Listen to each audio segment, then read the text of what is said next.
Pueden ser escuchados por niños, niñas y adolescentes sin supervisión de sus madres, padres, representantes o responsables. RCR presenta Buen Provecho, una producción nacional independiente con certificado número 22388 para dar cumplimiento al artículo 14 de la Ley de Responsabilidad Social. A partir de este momento, los invitamos a formar parte de esta mesa donde se componen y descomponen los problemas del país.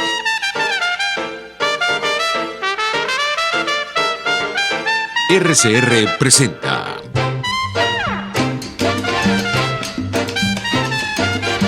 Buen Provecho.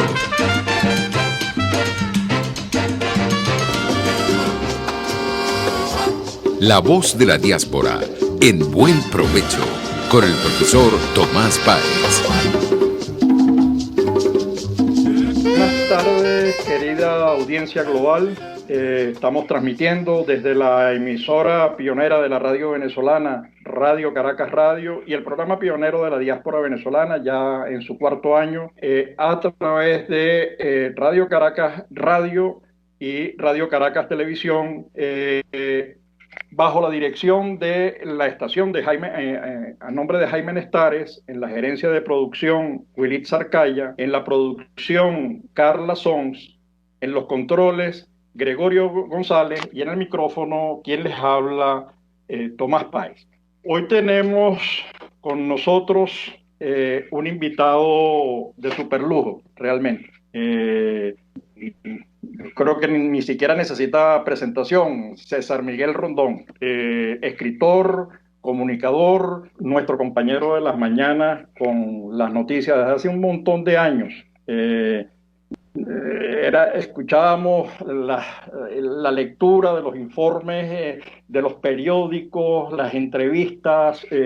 La verdad que llegábamos a nuestra clase en la universidad a las 7 de la mañana bien informados, gracias a César Miguel, que además ha dirigido programas de televisión, ha dirigido telenovelas, las ha escrito, es escritor, ha escrito el libro de la salsa reeditado recientemente. Recuerdo todavía Caína y creo que era Ojos Malignos, era la canción tan sabrosa.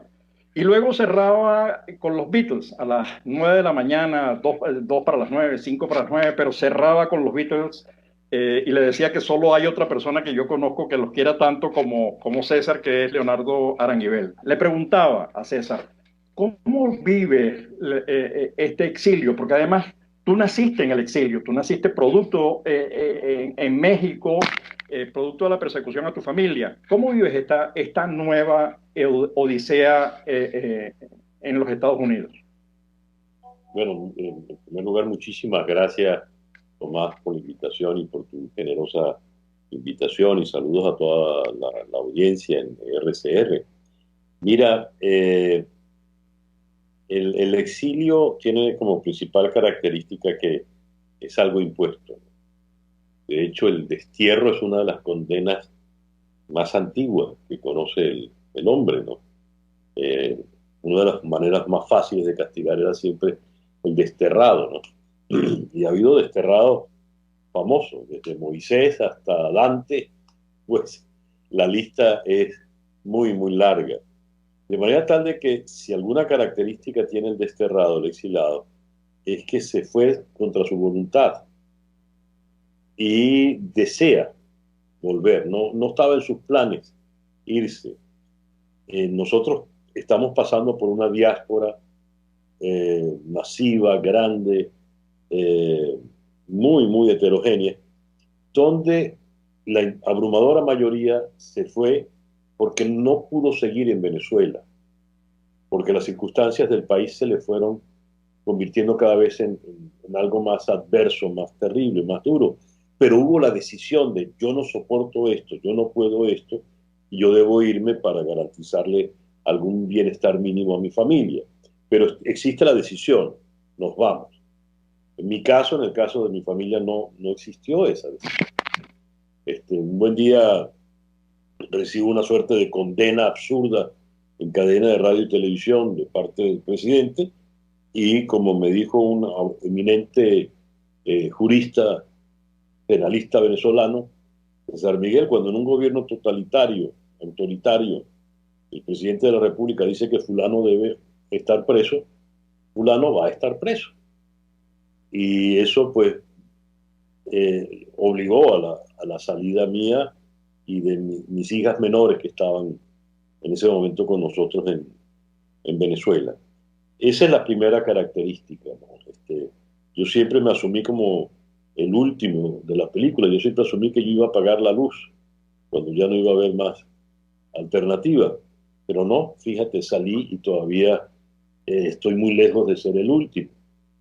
Creo que me están siguiendo muchos en las mismas circunstancias mías que son involuntarias, o mejor dicho, contra nuestra voluntad. Ahora, ¿cómo llevo el exilio? Mira, soy muy afortunado, Tomás, soy muy dichoso porque sigo haciendo mi trabajo. Yo sigo trabajando como periodista, sigo haciendo programas de radio, programas de televisión. No me ha tocado como tantos compatriotas que con un título profesional, universitario, siendo ingenieros, tienen que hacer de vale parking, pinches de cocina, tanto médico brillante que tuvo que dejar una clínica próspera en Venezuela y aquí tienen que darle la vuelta a ver cómo hacen que su oficio médico pueda tener alguna utilidad. Entonces, un psiquiatra tiene que hacer es de coach, porque no puede ser formalmente psiquiatra, o un joven y prometedor oftalmólogo termina de asistente en una clínica de lentes. En fin, que son las variantes que se van encontrando en medio de la supervivencia. Tanto Floralicia y yo hemos sido en ese sentido muy afortunados y hemos podido hacer la vida en nuestros mismos oficios. Y me ha tocado llegar a una ciudad que es una ciudad latinoamericana prestada a Estados Unidos. Yo creo que esto es una ciudad latinoamericana con un zip code un poco raro. Bella imagen.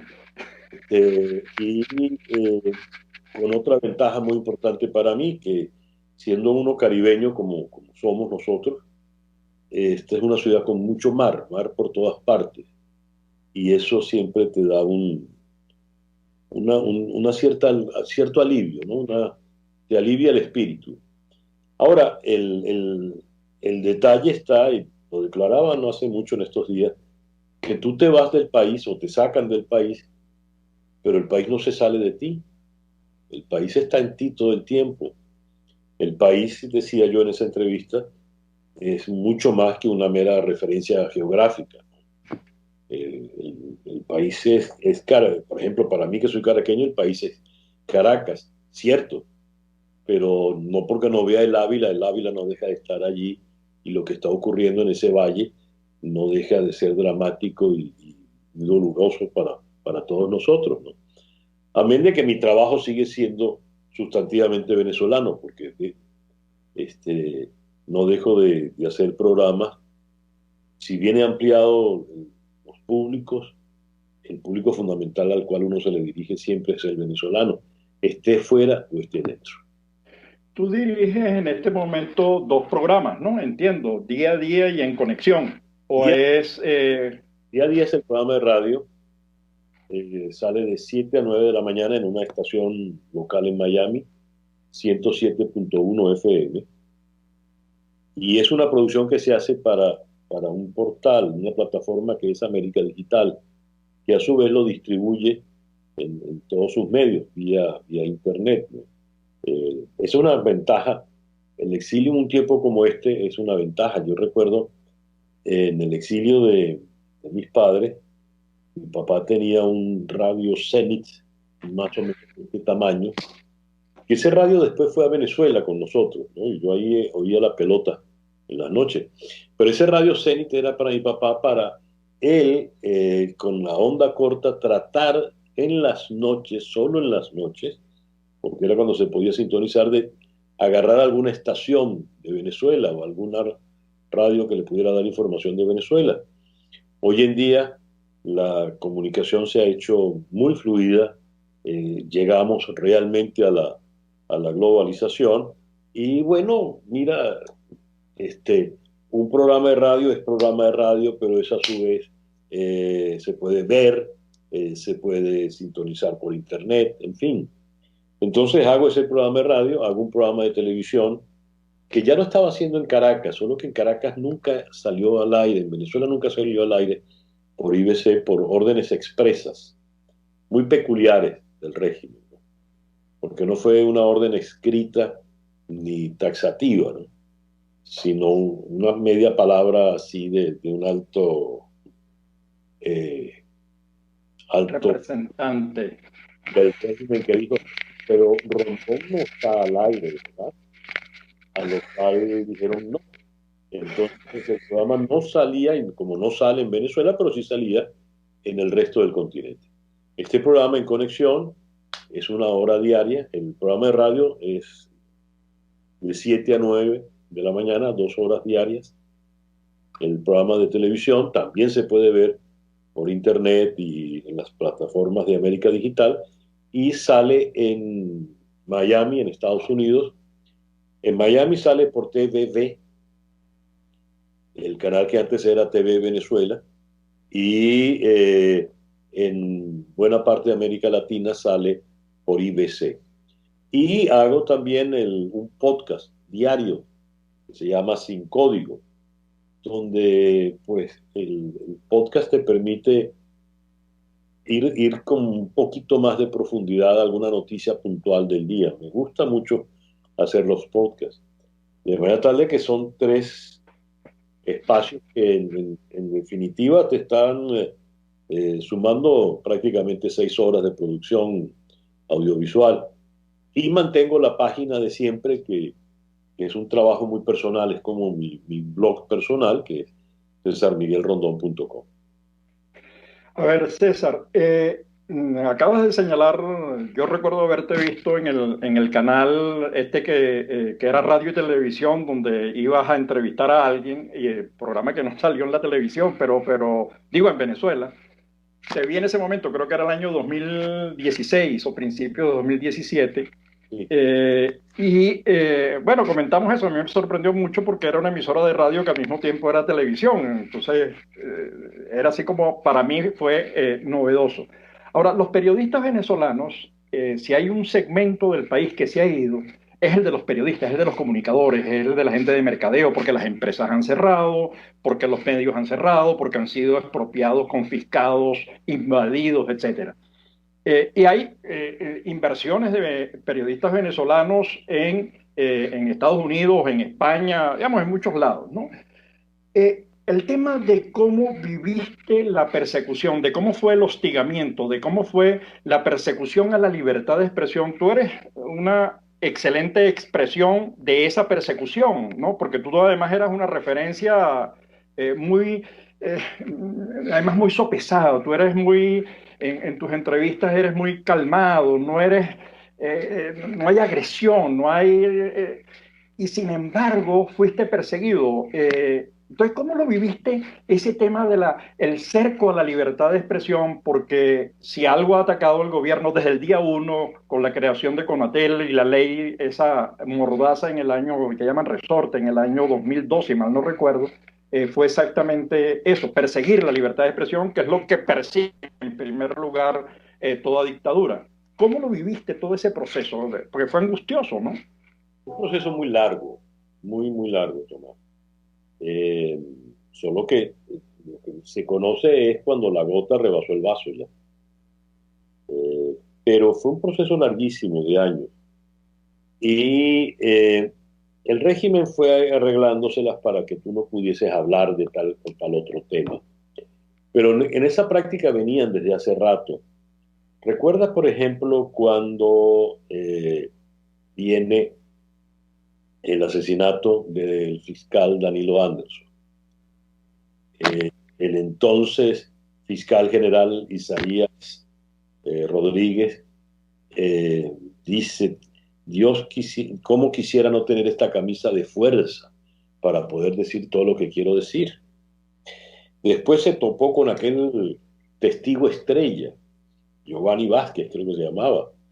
Y llegó un momento en que no solo Isaías Rodríguez tenía su camisa de fuerza, sino que de repente se nos prohibió en los medios hablar del testigo estrella.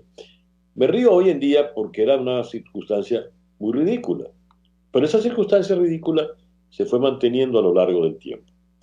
Los amigos de Armando Info tuvieron que salir del país por culpa de Alex Saab.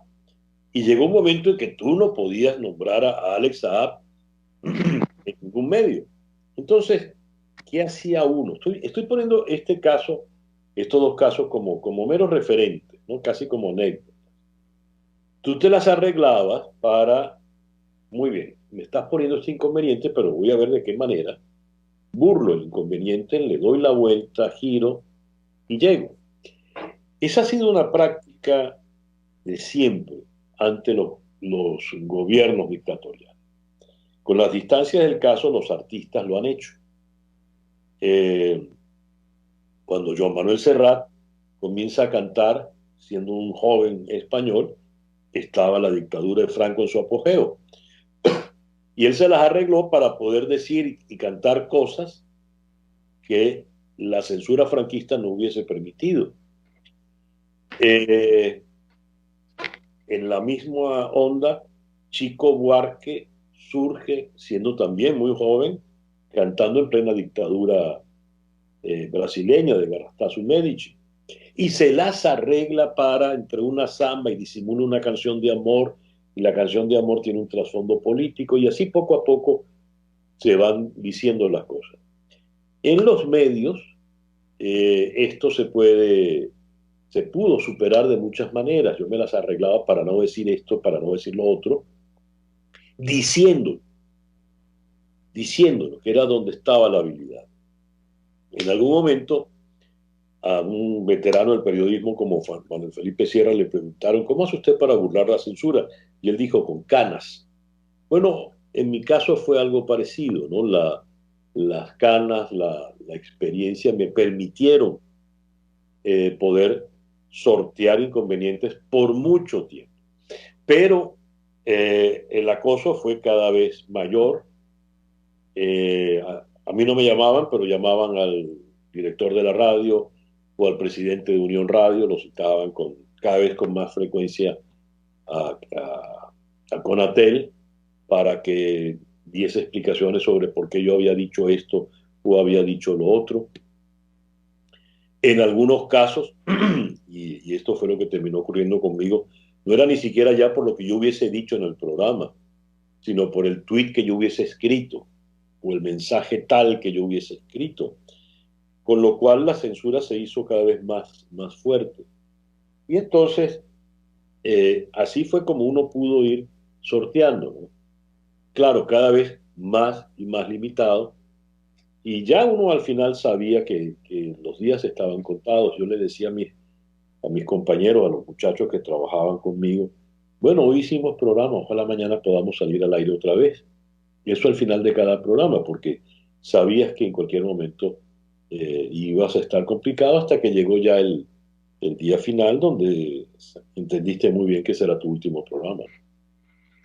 César, tenemos que ir a un corte, pero ya regresamos. Me gustaría comenzar hilvanando con esta respuesta tuya a la pregunta, que es ¿cómo hiciste tú? Pero es ¿qué es lo que debe hacer el individuo? Tú has hecho mucho énfasis en muchos lugares en torno al tema de la importancia de no dejarse entrampar, de asumir sus derechos, y me gustaría que habláramos de eso al retorno. Usted escucha Buen Provecho por rcr.tv, la radio que se ve.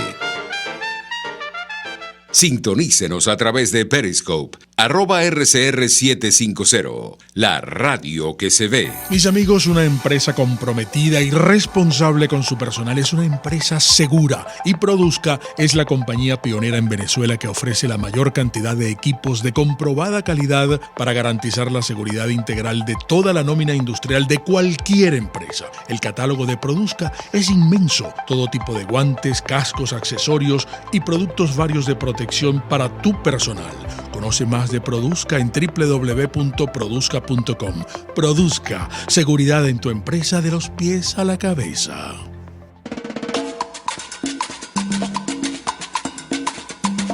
Fuerza que nos activa, fuerza que une a un país que quiere cambio. Mi nombre es Chuo Torrealba y estoy contigo desde las 5:30 de la mañana para que te enteres de todo lo que acontece dentro y fuera de un país en crisis, un país que quiere cambio y libertad.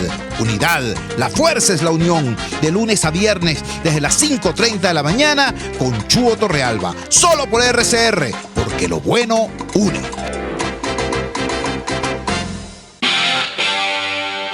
RCR 750 AM. Porque lo bueno une.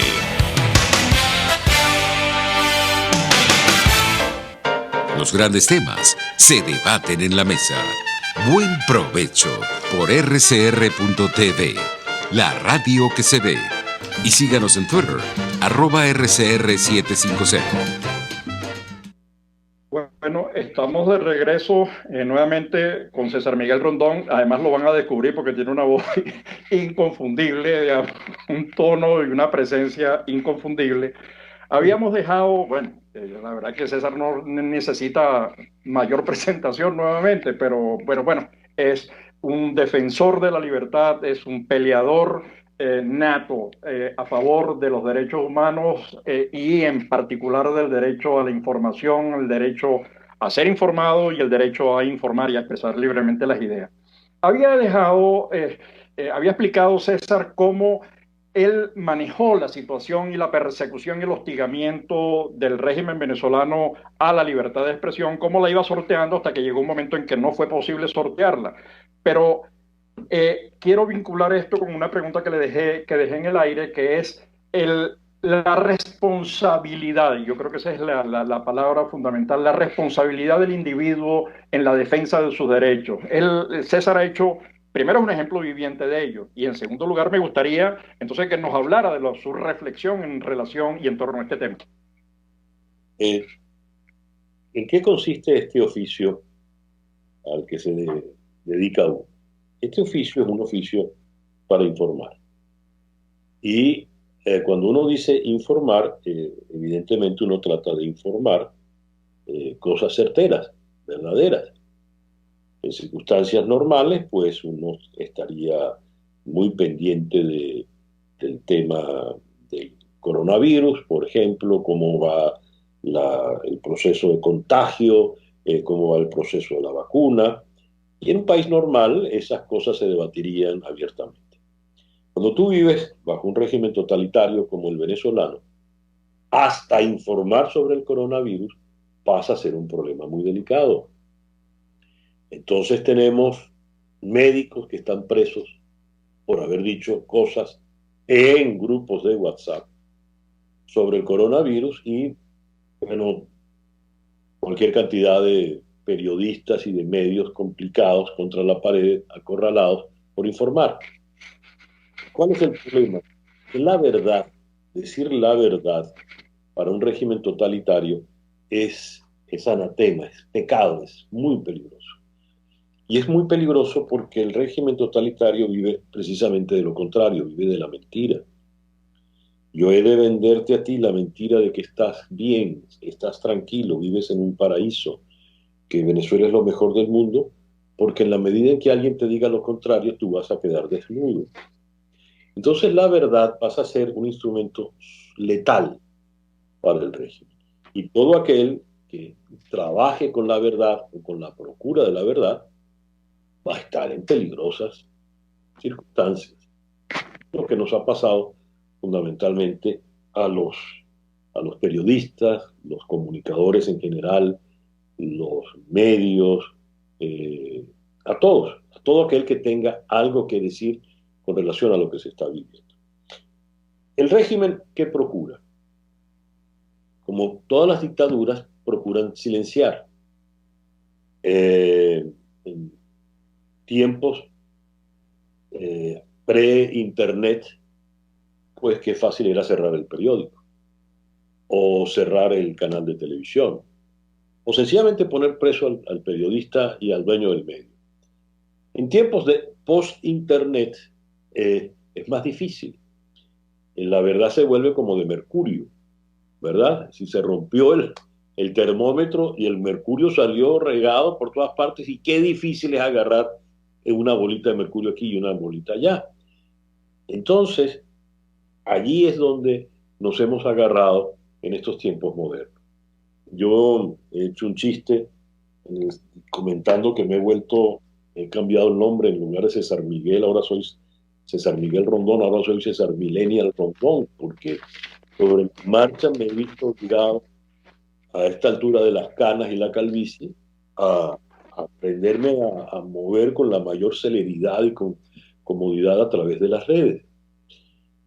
Pongo el ejemplo puntual del último programa que no pudo salir al aire. El día 23 de enero, Juan Guaidó se proclama como del año 19, Juan Guaidó se proclama como presidente interino. Y en ese momento la dictadura lo tacha. Como proceden las dictaduras, siempre el enemigo necesario no existe. León Trotsky no existe en ninguna foto de la historia soviética en tiempos de Stalin.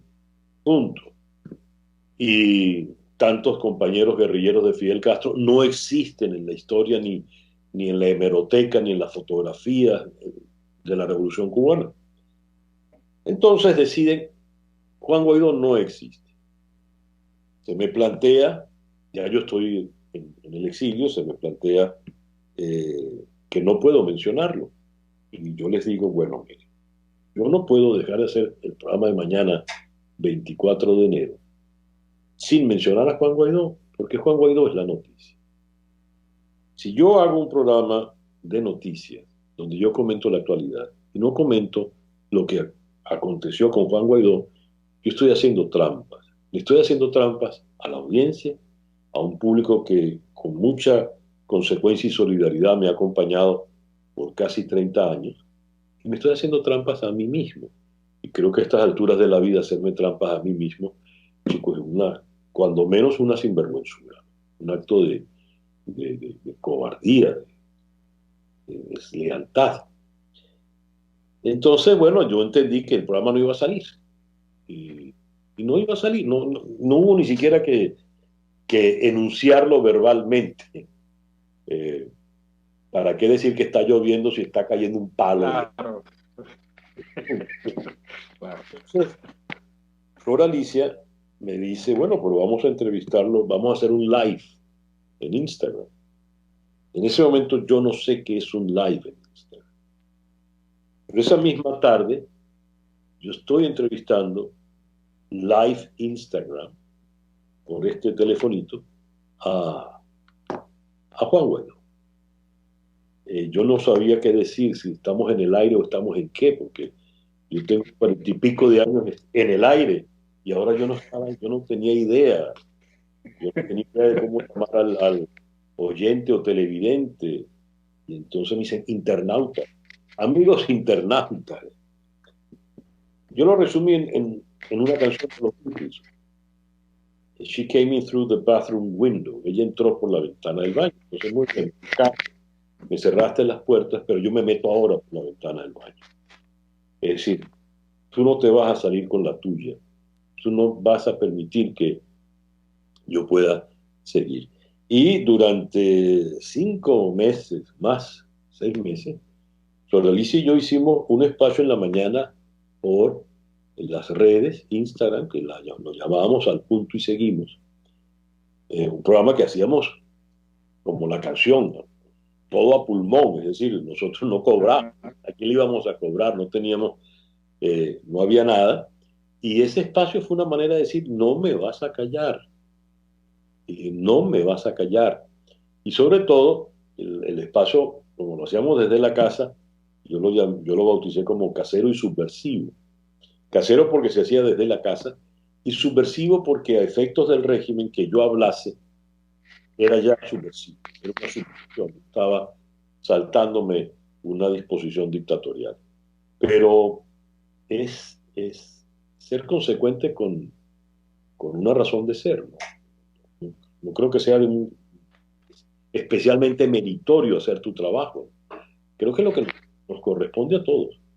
Claro, pero yo te he escuchado en varios programas, cuando tengo el tiempo por el tema horario no me resulta fácil, pero has llamado a expresarnos, a no callarnos, digamos, te has convertido así como en una referencia, primero viviente, porque no estás dispuesto a callarte, estás dispuesto a hacerlo de nuevo por otras vías, lo hiciste primero por Instagram y ahora desde el exterior.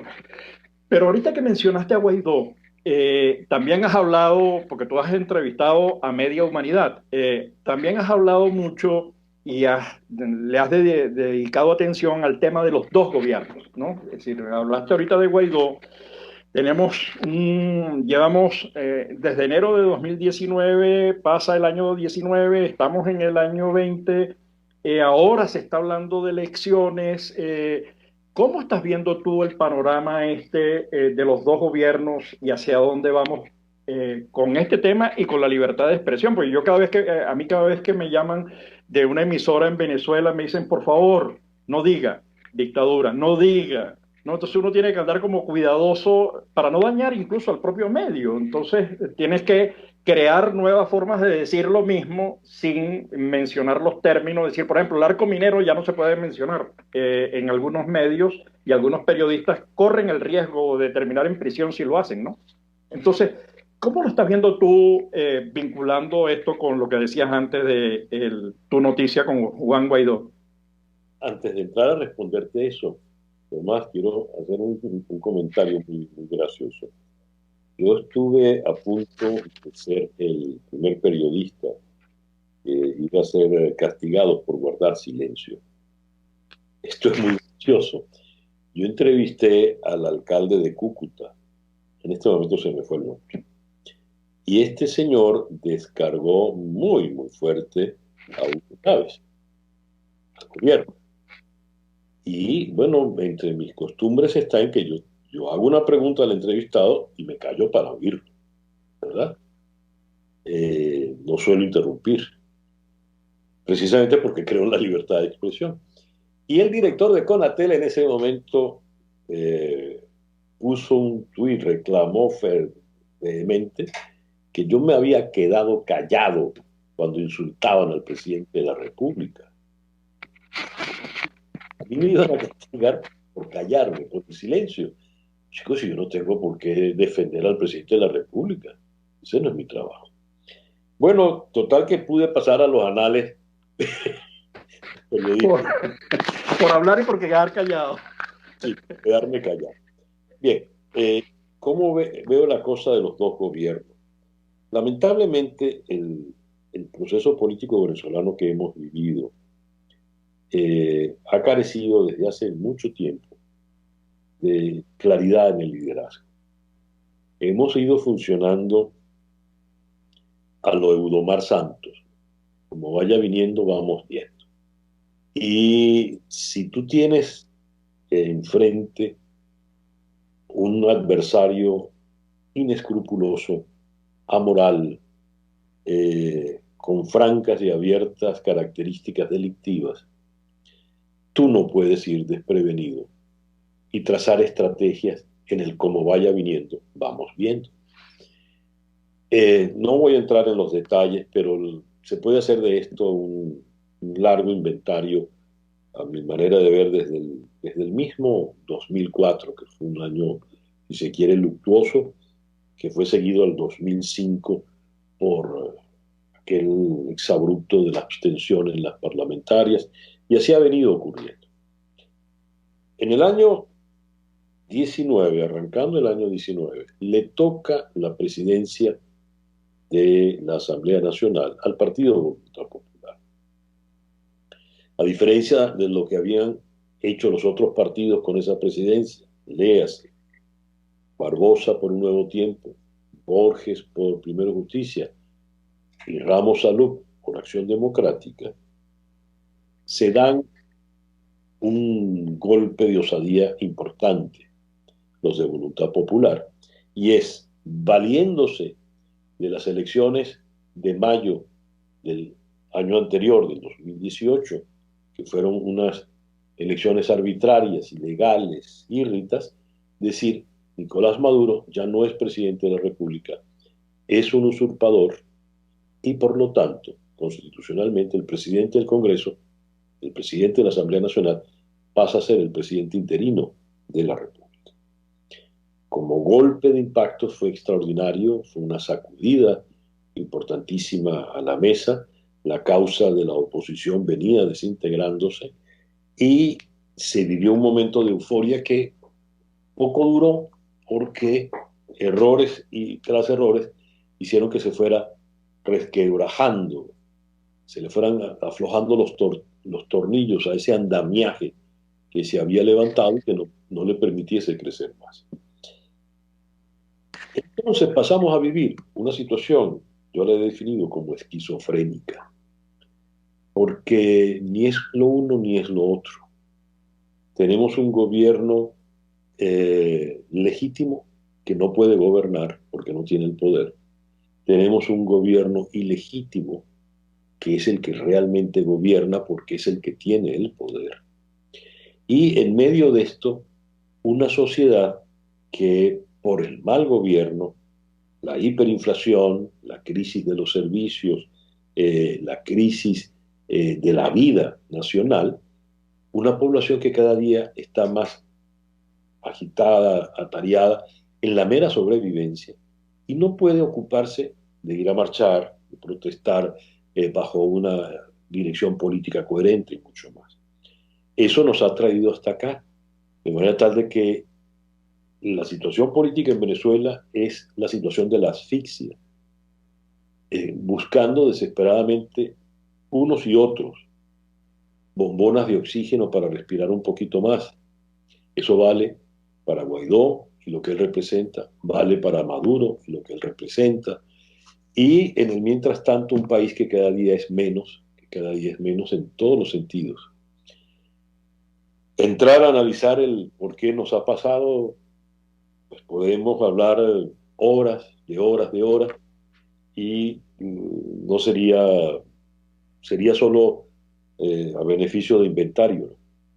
Siento que lo que hay que procurar son las soluciones o buscar las linternas para medianamente alumbrar hacia dónde debemos ir. Pero creo que a todo esto hay que agregarle, a todo este inventario de penurias hay que agregarle mezquindad, en buena parte de la dirigencia, ceguera y miopía.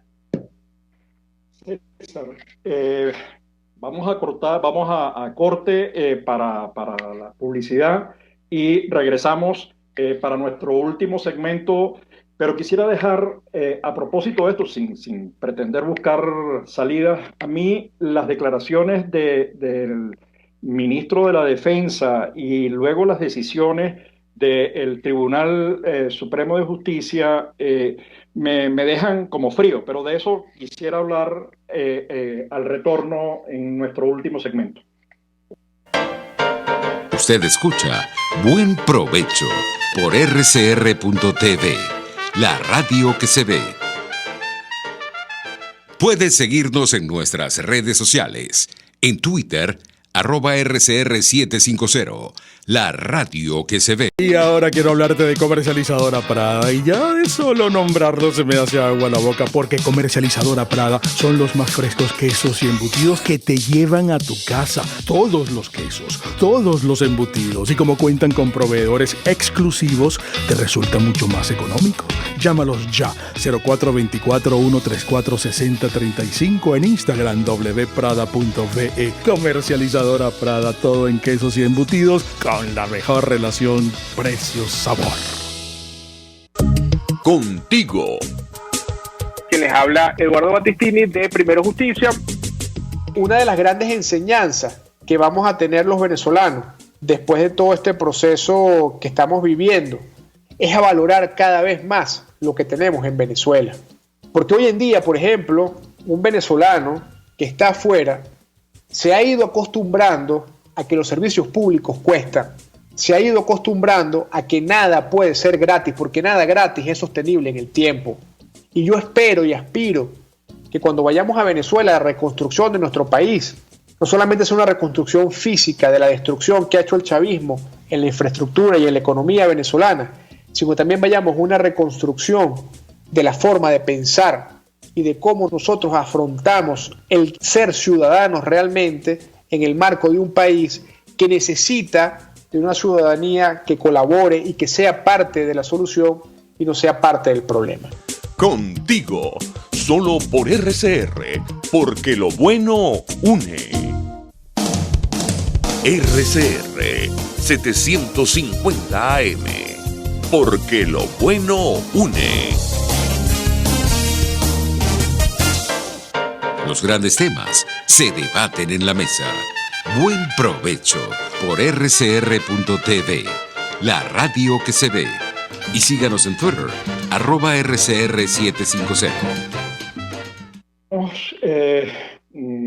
Hablando con César Miguel Rondón, por todos conocido y por todos querido y admirado además, sigue ejerciendo su voz desde Estados Unidos, desde el exilio, en sus programas hoy de radio y televisión. Habíamos quedado hablando del tema Venezuela, que es como decía él, uno se va, pero Venezuela se viene con uno, digamos, los 6 millones y pico de venezolanos que hoy estamos fuera, que formamos esa diáspora, tenemos una sobredosis de Venezuela, ¿no? Yo recuerdo haber visto a la hija de César Miguel cerrando un evento en Boston, una niñita de 20 años, siendo una maravilla de cierre de verdad que todavía tengo esa impresión de ese encuentro de que hacen los chamos jóvenes, 300 chamitos de esos de entre 18 y 25 años, pensando en Venezuela, proponiendo soluciones para Venezuela, es decir, que Venezuela está allí. Y recientemente el ministro de la Defensa dijo que no habrá cambio en Venezuela. Digamos, yo creo que ellos quieren perpetuarse, asumiendo que la vida no cambia, que la vida es eterna, que la incertidumbre no existe, y además aniquilando el propio proyecto político. Porque si tú asumes que vas a estar siempre y luego al final resulta que no estás muerto, ¿no? Digamos, políticamente. Pero eso se complementa con la decisión del TCJ de eliminar partidos, cambiar directivas a dedo, cambiar nombres, etcétera, ¿no? Entonces, y luego tenemos unas elecciones en el medio que son obligatorias, que son constitucionales. Pues la Constitución contempla que este año hay elecciones, además en un contexto de las 3 pandemias en Venezuela, que es la pandemia, la peor de las pandemias venezolanas, que es la socialista, ¿no? La del siglo XXI, que destruyó el país, la plaga que arrasó el país, más la pandemia del coronavirus que ya está causando estragos en un país miserable. Cuando digo miserable es en términos del índice de miseria que mide la situación del país. En ese contexto, y habiendo hablado antes de los 2 gobiernos, ¿visualizas alguna solución, César? ¿Se te ocurre algo? ¿Alguna propuesta, alguna idea? No sé. La verdad que yo estoy ansioso de escuchar opciones que puedan tener sentido, que puedan ser realizables. ¿Cómo lo ves tú, que me imagino que le has dado vuelta a este tema también? En primer lugar, con relación a las palabras de Padrino López. Las palabras de Padrino López y la sentencia del Tribunal Supremo son provocaciones abiertas. Son provocaciones, son empujones, a ver si el tipo al que estoy empujando termina de alebrestarse y me busca pelea y yo termino, como yo tengo el poder, de ponerlo preso. Bravuconadas, el poder, y sabe que puede hablar y provocar con total impunidad. A ver, la historia venezolana nos dice que en las dictaduras de las dictaduras suele salirse, por ejemplo, las más recientes, por golpes de Estado. Pero esos golpes de Estado son golpes de Estado que fracasan, llegan hasta el año 58. Es la última asonada frontal contra un dictador, y este dictador sale. Después, teniendo todavía el recuerdo de la perturbación militar, de la asonada militar, la izquierda intentó el porteñazo y el carupanazo contra Rómulo Betancourt y fracasó. Fueron intentonas militares que fracasaron militarmente. Recordemos que Chapita Trujillo había intentado el magnicidio, pero fracasó, y fracasó por una cuestión casi milagrosa.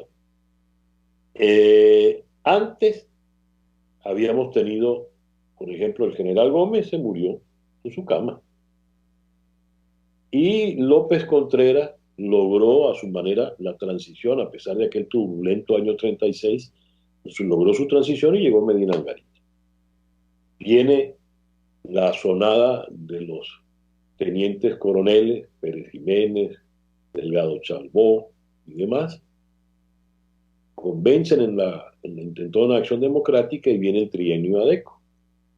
Trienio Adeco que termina cuando ya se consolidaba la democracia venezolana, bajo nada menos que la presidencia de Rómulo Gallegos, y viene el golpe, la muerte de Delgado Chalbó, Pérez Jiménez, hasta ese 23 de enero.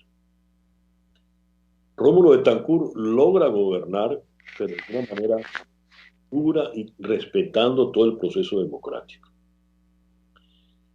Leoni termina de derrotar militarmente a la guerrilla, y Caldera en su primer gobierno pues termina de tender la alfombra roja para el proceso de pacificación, se legaliza el Partido Comunista, se divide el Partido Comunista, da origen al MAS, que tiene una visión más socialdemócrata del proceso de la izquierda, y así venimos hasta que nos llega una rara aciaga madrugada, chico, del 4 de febrero del año 1992, cuando unos iluminados atrabiliarios deciden que no les gusta Carlos Andrés Pérez, y como ellos son más que los demás, deciden que lo van a derrotar.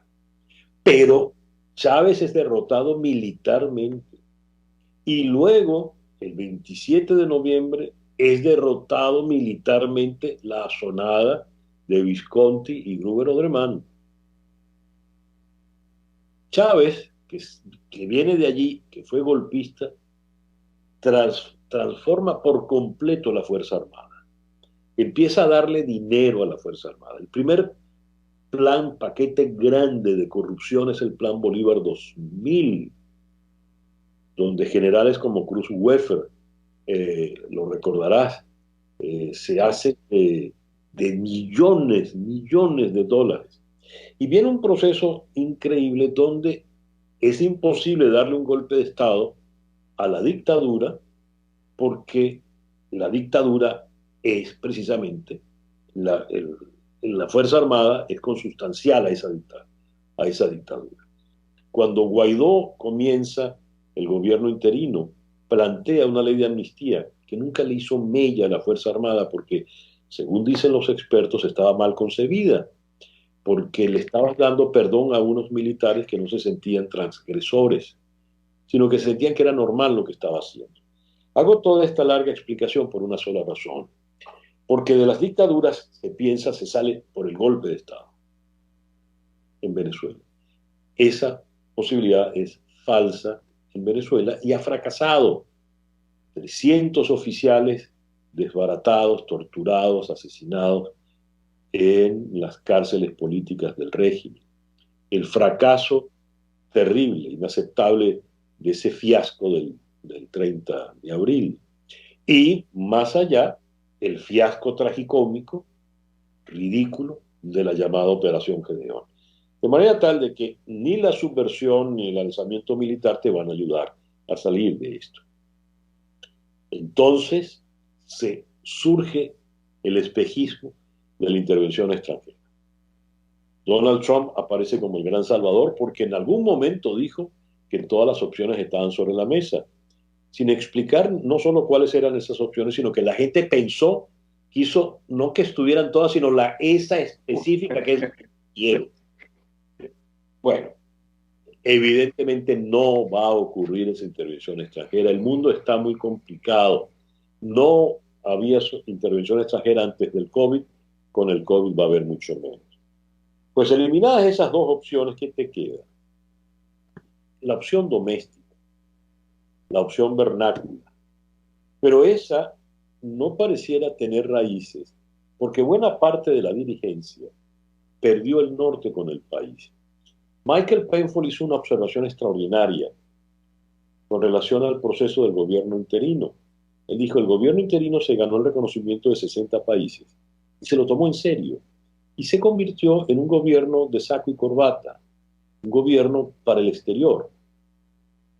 Nombró embajadores en todas partes y descuidó el trabajo político acá, en mangas de camisa, en el barrio criollo. Ese divorcio de la realidad es lo que más le ha costado al régimen hoy por hoy. Del Juan Guaidó con la camisa remangada, que brincaba aquí y allá, al Juan Guaidó en saco y corbata recibido en la Casa Blanca, pues hay una distancia delicada. Ahora, además de esto, agrégale la pequeñez de buena parte de nuestra dirigencia política, que prefiere tirarle piedras a Juan Guaidó que a Diosdado Cabello, que prefiere asumir esa discusión tan ridícula que se definía en una imagen venezolana muy cruel y patética, en la de los borrachos peleando la botella vacía. Pues en ese cuadro es en donde estamos.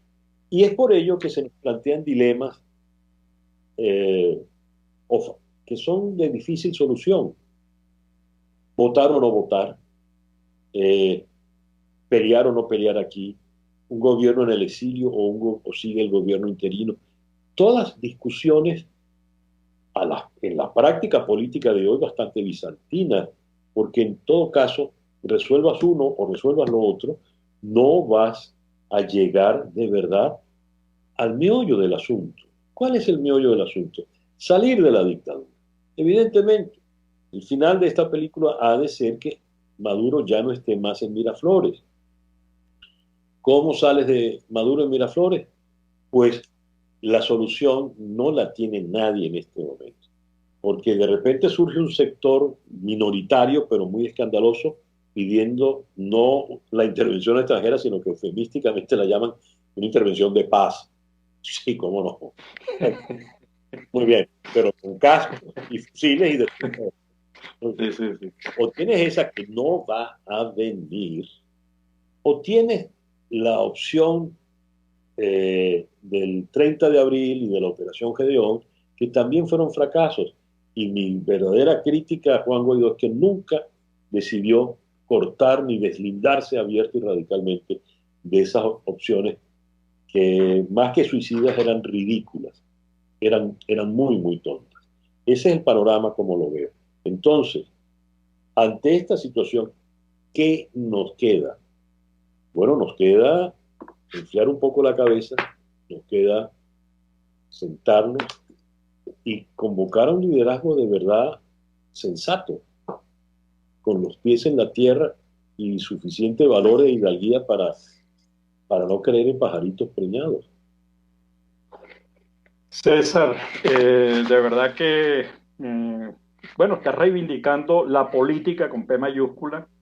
Cuando decías vernáculo, me llama mucho, me gustó mucho esa palabra, es hacer política, es estar al lado de la gente, es escuchar sus problemas, es vivir esa tragedia que está viviendo Venezuela y que está padeciendo no solamente dentro, sino también. Tú has entrevistado a los pensionados y los jubilados, sabes los problemas. Desde el año 2014 la gente no cobra, los pensionados y los jubilados venezolanos no cobran, etcétera. Además, los recursos no alcanzan para nada. Te agradezco un montón, de verdad, César. Para mí es todo un privilegio, todo un honor, porque además te admiro, digamos, como periodista, como conductor de programa. Así que 1.000.000 de gracias a ti Sé que por ahí está al lado tuyo Floralicia, así que 1 millón también a Floralicia, la emprendedora, por este espacio que nos han cedido para conversar sobre la diáspora, sus problemas, el exilio y la libertad de expresión. Gracias, César. Querido Tomás, muchísimas gracias. Ha sido el privilegio y el honor han sido míos. RCR presentó Buen Provecho. Síganos en Twitter en @RCR750. RCR